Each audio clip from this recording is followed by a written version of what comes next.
Assalamualaikum warahmatullahi wabarakatuh. Kembali lagi dengan saya Yanti, terapis wicara di Yayasan Lombok Care. Pada video kali ini saya akan membahas tentang gangguan artikulasi dan latihan artikulasi pada fonem apa saja yang sering anak mengalami kesulitan dalam pengucapannya, seperti fonem Z, R, L, dan S. Sebelum masuk ke latihan artikulasi, saya akan menjelaskan apa itu gangguan artikulasi.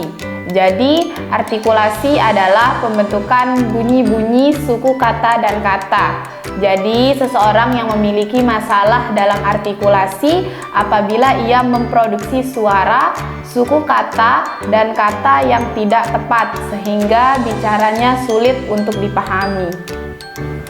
Adapun penyebab dari gangguan artikulasi ada dua, yaitu faktor fungsional dan faktor organik. Pada faktor fungsional seperti kurangnya metode pengajaran atau tidak konsisten dalam menstimulus bicara anak.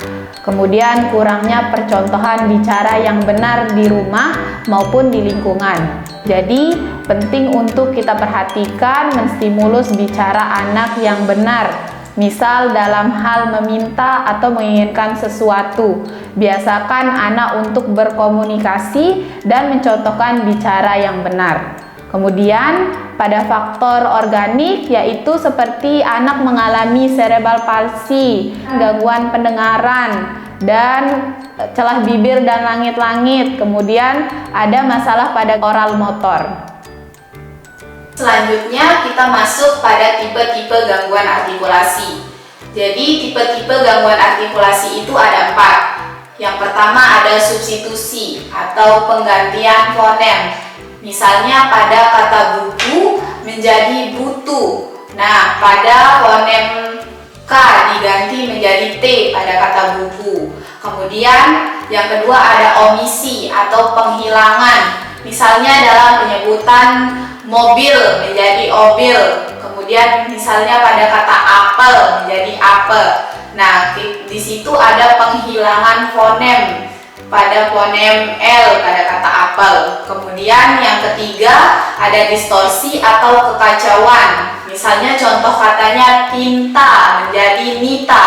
Nah, pada tipe artikulasi distorsi ini jadi kata yang disebutkan jauh berbeda maknanya dari seharusnya. Kemudian yang terakhir ada adisi, yaitu penambahan kata. Misalnya pada kata foto menjadi foto, ada fonem R pada kata foto. Sebelum masuk ke latihan artikulasi, penting untuk kita ketahui bagan perkembangan bunyi bahasa. Misalnya pada usia 2-3 tahun, seharusnya anak mampu mengucapkan fonem apa saja, atau bisa datang berkonsultasi dengan terapis wicara. Nah, sekarang kita masuk pada latihan artikulasi. Yang pertama pada fonem L. Jadi, posisikan lidah anak ke atas dan mencontohkannya bunyi L. Misalnya L seperti itu. Minta anak untuk menirunya. Jika anak kesulitan dalam menaikkan lidah ke atas, bisa dibantu menggunakan spatel kayu dengan cara bantu mendorong lidah anak ke atas, kemudian tetap dicontohkan untuk bunyi L. Kemudian pada fonem R. Nah, pada fonem R ini ujung lidah menyentuh gusi. Jadi kita posisikan tetap lidah anak ke atas dengan cara mencontohkan bunyinya R. Minta anak untuk merasakannya pada bagian leher. Bunyikan R seperti itu. Jadi di leher ada getaran. Jadi anak untuk bisa membedakan bunyi R dan L itu berbeda. Selanjutnya latihan fonem S. Nah, pada fonem S ini sering anak mengalami kesulitan dalam penyebutannya. Jadi cara pengucapannya itu yang pertama minta anak untuk membunyikan desis seperti itu. Jadi ada anginnya. Bisa dengan cara menggunakan tangan anak terus merasakan ada angin seperti itu. Terus bisa dibantu dengan sa kayak gitu, pelan-pelan dikeluarkan dengan sa, seperti itu. Kemudian latihan fonem Z. Nah, Z ini tetap ujung lidah ke langit-langit keras, jadi tetap lidah ke atas seperti itu. Nah, bedanya dengan S, Z digetarkan. Caranya sama dengan R, seperti R tadi. Jadi minta anak untuk merasakan di leher ada getaran seperti itu. Jadi perbedaannya S dengan Z bisa dibedakan. Nah, latihan artikulasi juga bisa kita lakukan dengan cara meniru kata-kata. Misalnya dengan cara meniru nama-nama binatang, benda sekitar, atau hal menarik lainnya.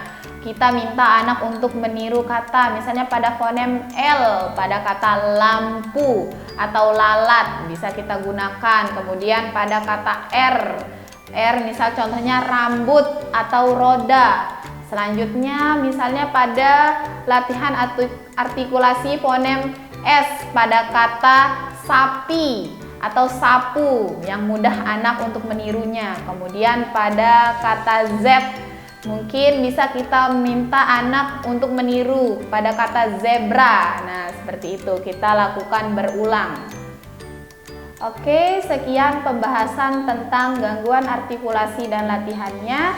Jangan lupa perhatikan perkembangan bicara anak ayah dan bunda, atau bisa berkonsultasi dengan kami terapis wicara. Sekian video dari saya, semoga dapat bermanfaat. Jangan lupa like, comment, and subscribe. Assalamualaikum warahmatullahi wabarakatuh.